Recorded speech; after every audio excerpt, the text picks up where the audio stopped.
जब भी कोई क्राइम होता है हम में से कई लोग ये पूछते हैं कि इसमें नया क्या है। ये तो फला फला के साथ भी हुआ था। लेकिन इस वीडियो में मैं आपको जो क्राइम बताने जा रहा हूं उसे सुनकर आपके कान खड़े हो जाएंगे, क्योंकि आपने अभी तक ये तो सुना था कि फोन पर किसी से ओटीपी शेयर मत करना। लेकिन ये जो अपराध अब हो रहा है, खासकर राजधानी दिल्ली में हुआ है एक शख्स के साथ, और उनके अकाउंट से करीब करीब 50 लाख रुपए चले गए। जानते हैं उनकी गलती क्या थी? उनकी गलती सिर्फ वो थी जो आप भी शायद रोजाना करते होंगे। उन्हें एक नंबर से कॉल आया, उन्होंने वो कॉल उठा लिया। वहां से कोई आवाज नहीं आई, इधर से ये हेलो हेलो कर रहे थे, और चंद सेकंड के अंदर उनके अकाउंट से 50 लाख रुपया चला गया। ये बिल्कुल नई तरह का अपराध है। अभी तक पुलिस इसके बारे में पता नहीं कर पाई है कि कौन सी टेक्नोलॉजी इस्तेमाल की गई है, लेकिन ऐसा लगता है कि जिस शख्स ने इन्हें फोन किया उसके पास इनके फोन का रिमोट एक्सेस आ गया था, और जब तक ये हलो हलो कर रहे थे, इधर से कोई आवाज जा नहीं रही थी, उतनी ही देर में, क्योंकि उस शख्स के पास इनके फोन का रिमोट एक्सेस था, उसका काम हो गया। इसके बारे में पता किया जा रहा है। कुछ लोगों ने मुझ तक ये शिकायतें पहुंचाई हैं और ये रिक्वेस्ट की थी कि हम अपने प्लेटफॉर्म पर इसके बारे में बात करें। दोस्तों, अब ये पुरानी बात हो चुकी है कि अपना ओटीपी शेयर मत करना।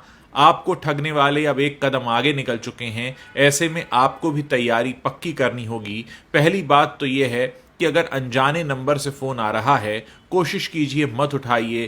किसको अगर जरूरी आपसे काम होगा तो आपको एसएमएस कर लेगा, नहीं तो आजकल व्हाट्सएप या टेलीग्राम तो सबके फोन में होता है, वहां से कोई मैसेज आ जाएगा। क्योंकि आप नहीं जानते कि आपको आ रही ये जो मिस्ड कॉल है, जिसको आप उठाएंगे और उधर से आवाज नहीं आएगी, उतनी देर में आपके फोन से क्या कुछ हो चुका होगा। क्योंकि आपके हाथ में जो फोन है, ये फोन नहीं, असल में आपके दिल की धड़कन है।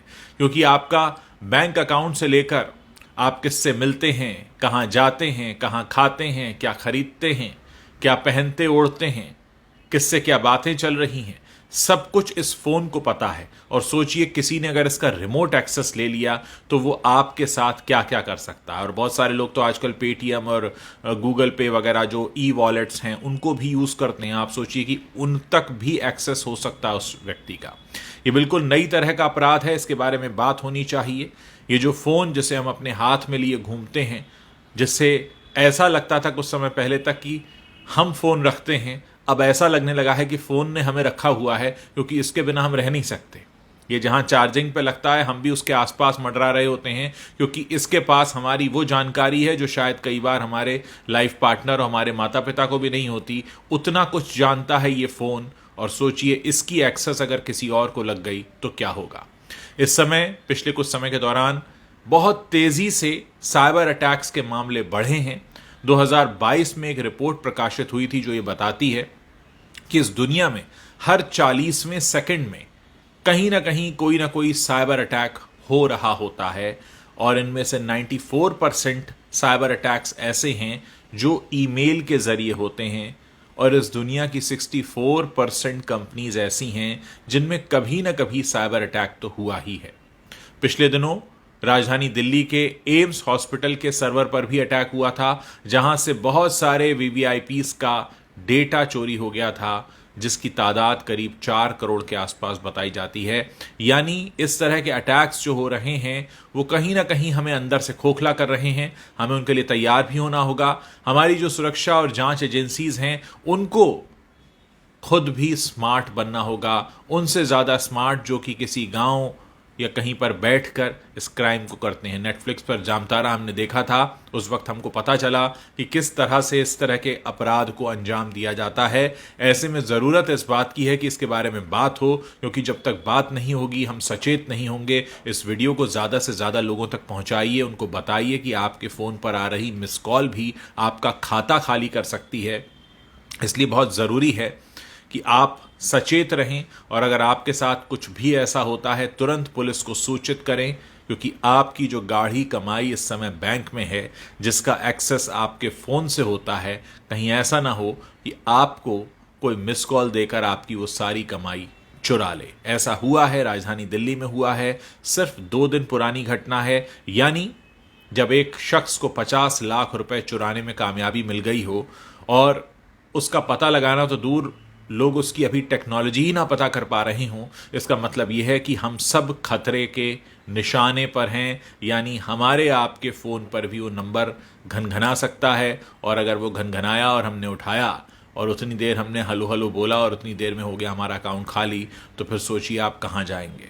पुलिस एक कोशिश कर सकती है, लेकिन तब तक आपकी गाढ़ी कमाई जा चुकी होगी। इसलिए सचेत रहिए, इस वीडियो के बारे में बात करिए, लोगों को बताइए। अभी तो हमें पहला काम ये करना है कि लोगों को बताना है ऐसा हो रहा है। बहुत सारे लोग इस बात को नहीं जानते हैं, और मेरा जो प्लेटफॉर्म है इसका इस्तेमाल मैं इसलिए करना चाहता हूं ताकि ज़्यादा से ज़्यादा लोगों तक ये बात पहुंचाऊं।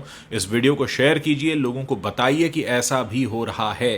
अब वो OTP शेयर मत करना वाली बातें हो चुकी हैं पुरानी, अब सब समझदार हो चुके हैं। इसलिए इस तरह का गुनाह और अपराध करने वालों ने नया तरीका निकाल लिया है। इस नए तरीके से फिलहाल बचने का उपाय जो मुझे समझ में आता है वो यही है।